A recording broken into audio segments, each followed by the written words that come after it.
Здраво! Јас сум Никола Поповски, универзитетски професор и економист. Во ова видео ќе зборуваме за натуралните економски показатели. Во економијата се користат вредносни показатели, уште наречени и монетарни или парични, и натурални, кои се изразени во физички единици. Бруто домашниот производ, на пример, е вредносен показател и ја искажува вкупната пазарна вредност на сите финални стоки и услуги произведени на територијата на една земја во период најчесто од една година.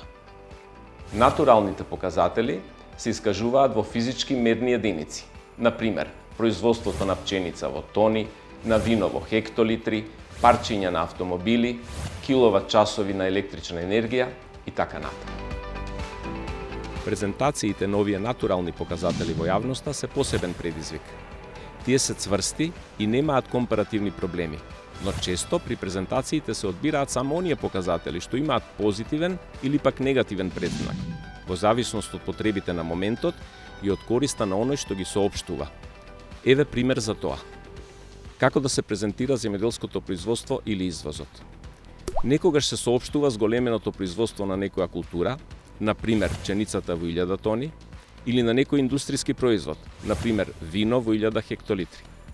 Но некогаш се презентира податокот за порастот на засеаните површини пченица или грозје, што упатува на можно поголемо производство, иако тоа не е случај заради можниот понисок принос по единица површина, односно лошиот однос на килограм по хектар. На пример, производството на пченица во минатата година било на засеани 120.000 хектари, што дало просечен принос од 2500 килограми по хектар и така се произведени 300.000 тони пченица. Тековната година се засеани 132.000 хектари, што е раст од 10% на засеаните површини. Но просечниот принос се намалил на 2200 килограми по хектар, односно се намалил за 12% и се произвеле 290.400 тони, односно 9600 тони помалку од минатата година. Оној што ги соопштува податоците може да манипулира со покажување на растот на засеаните површини или со намалување на произведените количини, зависно од потребата. Исто така, можат селективно да се соопштуваат само натуралните или вредносните показатели согласно потребите. На пример, извозот или производството во парчиња автомобили, тони пченица, хектолитри вино да расте, но финансиските резултати од таа активност да се пониски. На пример, ако во една година сме извезле 900.000 парчиња кошули, а во наредната 1 милион парчиња, тоа значи дека извозот се зголемил за 100.000 парчиња. Но доколку цената на една кошула на пазарите се намалила од 8 на 7 евра, тогаш финансискиот резултат од извозот се намалил од 7,2 на 7 милиони евра.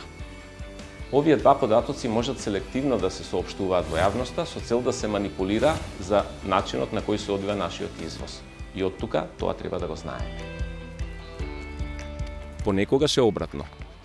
Се соопштува зголемената вредност на извозот изразена во пари, иако бројот на тоните на извезени јагниња, хектолитри вино или парчиња кошули е намален.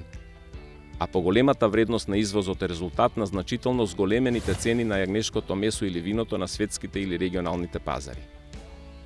Во нашиот пример, доколку бројот на извезени кошули од 900.000 се намалил на 800.000, но цената на една извезена кошула се зголемила од 8 на 10 евра заради намалената понуда на пазарите, тогаш, иако годишниот извоз на кошули е намален за 100.000 парчиња, всушност вредноста на извозот е зголемена од 7,2 милиони на 8 милиони евра.